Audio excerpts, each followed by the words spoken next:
여러분들은 야구를 재밌게 보시는지 모르겠습니다.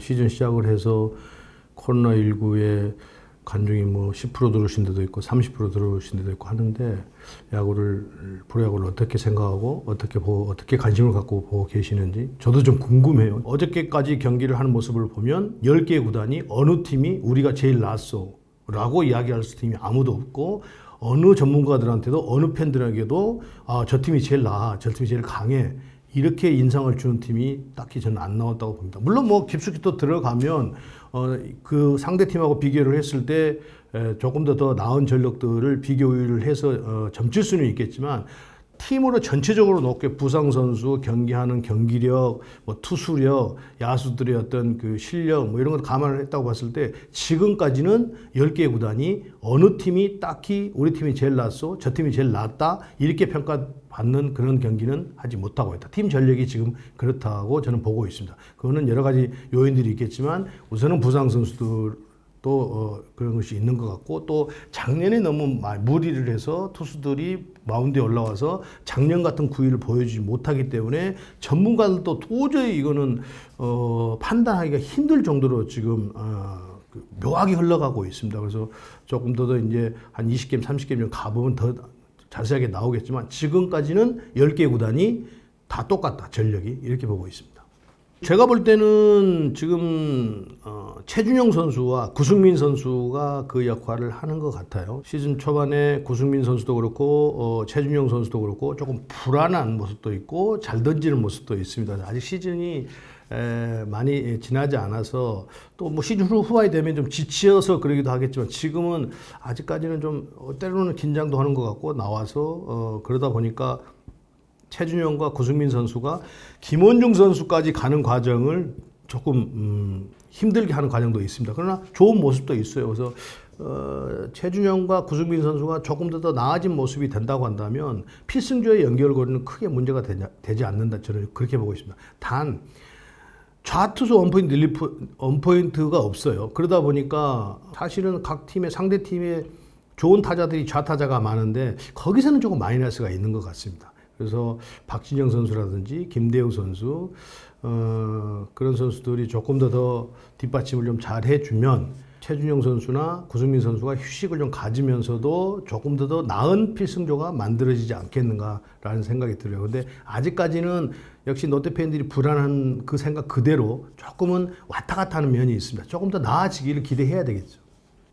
구단 내부에서 지금 허문회 감독은 김민수 선수보다는 배성근 선수 쪽에 조금 더 포커스가 맞춰져 있는 것 같아요. 그 경기를 NC하고 하는 걸 봐서도 그렇고. 근데 배성근 선수가 굉장히 주력이 빠르고 또 타격하는 모습이 그렇게 어설프게 타격을 하지 않고 있습니다. 그래서 경기 경험만 더 쌓아진다고 한다면 배성근 선수는 지금보다도 훨씬 더 나은 선수가 되어 있을 거라는 것을 저는 믿어 의심치 않아요.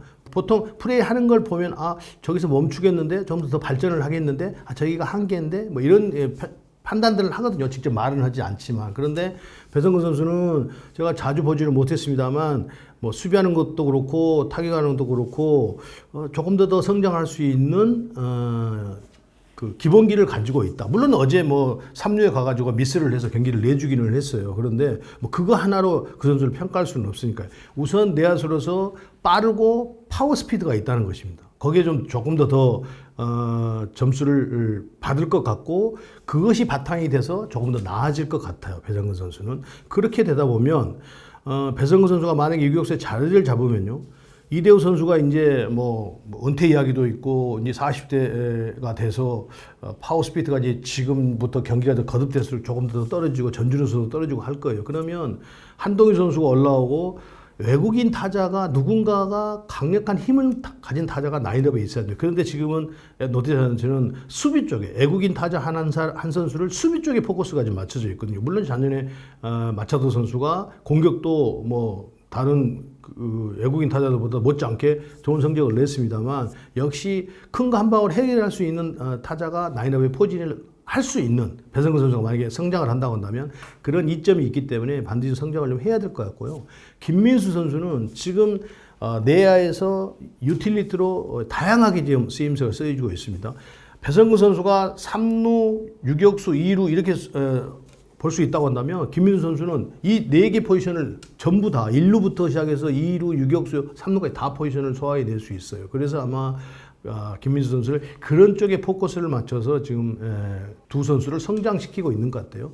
그래서 어디까지 성장을 할지 모르겠습니다만 이 김민수와 배성근 선수가 만약에 내야수에서 확실하게 어느 포지션에 자리를 잡으면 롯데는 수비에서도 그렇고 공격에서도 그렇고 또 외국인 타자를 선택하는 데서도 폭이 굉장히 넓어지면서 조금 더 좋은 타선을 만들 수 있다 이렇게 보고 있습니다. 글쎄요. 제가 허문회 감독한테 그걸 물어본다고 해서 허문회 감독이 얘기해 줄 것도 아니고 그거는 지극히 감독의 성향이 아닌가 생각이 듭니다. 지금 지젠 선수가 지금 현재까지는 보면 공격에서도 그렇고 수비에서도 그렇고 강태일 선수보다 크게 떨어지지 않는 상황이기 때문에 그건 뭐 감독의 성향에 따라서 그 마스크를 쓰는 횟수가 정해진 것 아닌가 생각이 들어요. 그 외에는 설명할 방법이 없거든요. 뭐 두 선수가 포수로서의 큰 차이가 난다. 특히 디펜스 쪽에서 큰 차이가 난다든지 뭐 이렇다고 한다면 뭐 이렇게 다른 설명을 드리겠는데 그것이 아니기 때문에 허문회 감독 속에 들어갔다 나와야 될 것 같습니다.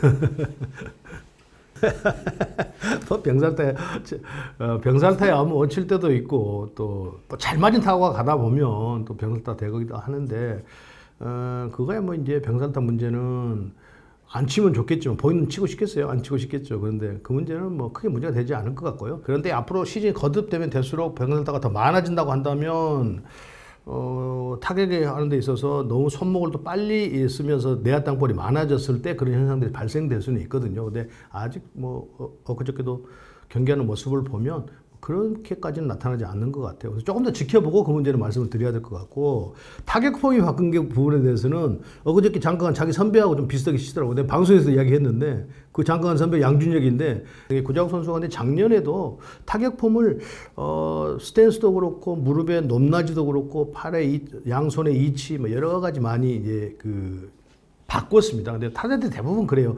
일반 사람들이 모르게 바꾸는 것도 있고 구자욱 선수처럼 확 눈에 표시나게 바꾸는 것도 있는데 구자욱 선수처럼 타격이 괜찮은 선수가 그렇게 확 바꿨을 때는 자기 나름대로 뭔가 큰 이유가 있었을 거예요. 만약 가령 예를 들어서 지금 구자욱 선수가 이 겨드랑이 완전히 이렇게 떠서 있는데 이 겨드랑이가 이렇게 붙어 있는 것보다는 붙어 있다가 띄우는 경우가 있고 아예 처음부터 이렇게 띄우는 경우가 있는데 붙어 있다가 띄는 경우는 조금 더 리듬을 갖춰가면서 치는 거고 아예 띄워놓는 선수들은 이 동작이 안 만들어지기 때문에 아예 띄워놓고 여기서 겨드랑이 붙여 나오면서 파워를 좀 조금 더 생각을 하면서 타격을 하는 경우가 있지 않겠는가 생각이 들어요. 보통의 선수들 그렇게 하니까요. 근데 더 자세한 건 이제 우리가 비대면 시대가 끝나면 구자욱 선수에게 조금 더 확인해 볼 필요는 있는 것 아닌가 생각이 듭니다. 예. 우선 그 NC 팬들에게 말씀드려야 되는 부분이 이재학 선수가 지금 8년째인가 지금 선발 투수를 하고 있는데 성적이 좋을 때는 여러분들 그 야구 경기를 보시다가 해설자들이 터너링의 효과 뭐 이렇게 이야기를 할 거야. 아마 피치 터널링 효과. 그게 뭐냐면요. 같은 구종이 왔다고 판단을 하게끔 만드는 거죠. 거의 눈으로 보기에는 같은 구종이 오다가 변하게 돼 가는데 타자는 아직 판단이 안 되는 거예요. 그게 이제 거리가 한 7m, 한 7.23m 그 전에 판단이 끝나버리면 많이 맞게 돼 있습니다. 그런데 그 7m 이상 안쪽에 들어와서 판단을 하게 되는 것이 이제 피치 터널링 효과라고 이야기를 해요. 이재학 선수가 한참 좋을 때는 빠른 볼과 체인지업이 구분이 안 되는 거예요. 그게 이제 그 터널링 효과입니다. 계속 빠른 볼처럼 오는 거예요. 다 빠른 볼처럼 오다가 가라앉고 스트라이크가 들어오고 그 다음에 또 속구가 들어와 버리고 이러니까 타자들이 타이밍 맞추기가 굉장히 힘들었는데 이재학 선수가 지금 연습 경기부터 제가 엊그저께 마산 가서 창원에서 그 방송 중계를 했는데 그전하고 전혀 다른 게 금방 제가 설명했던 터널링 효과 피치 터널이 전혀 안 된다는 거죠. 빠른 볼은 스피드는 그전보다 더 떨어져 있는 상태고 체인지업이 떨어지는 건 일찍 떨어져 버리고 가운데 오는 것은 그냥 평범하게 스피드가 떨어지는 그냥 속구가 되어버리고 체인지업이 아니고 그러니까 떨어지는 것이 타자들에게 빨리 읽혀버리니까 그런데 투피치 하는 투수란 말이에요. 그래서 이재학 선수가 지금 마운드에서 어려움을 겪고 있고 그날도 제가 방송에서 말씀드렸는데 이 체인지업이 빠른 볼처럼 오다가 떨어지는 볼을 과거처럼 만들어 놓지 못하면 이재학 선수는 선발 투수하기 굉장히 힘듭니다. 불펜 투수하기도 힘들고요. 그래서 그 볼이 다시 그 터널링의 효과가 나타나는 그 체인지업 빠른 볼을 그렇게 피치턴을 만들 수 있을 것인가 라는 것이 이재학 선수가 풀어야 될 숙제 같습니다. 엊그저께 기아전에 신민혁 선수가 굉장히 좋은 투구를 했잖아요. 불펜에 있는 유진욱 선수라고 봤어요. 우완인데 구종이 다양해요. 그 부분은 이제 구단 내부에서 어떻게 평가를 하고 또 피처스에 있는 선수들을 어떻게 했거든. 지금 NC 다이노스가 불펜이 그렇게 두텁지가 않습니다. 그래서 유진혁 선수를 선발로 가져가지 못한다고 한다면 불펜에서 또 다른 자원들을 끌어올려서 쓸 수밖에 없을 거예요. 지금 당장 선발로 쓰기에는 굉장히 위험 부담이 있습니다. 김영규 선수도 마찬가지고요. 김영규 선수는 뭐 첫 경기에서 그런지 어쩐지 모르겠는데 너무 제구력이 떨어져가지고 그거는 본인도 힘들지만 야수들도 힘들거든요. 그러니까 그 부분을 빨리 잘 갖추고 하는 투수는 이렇습니다.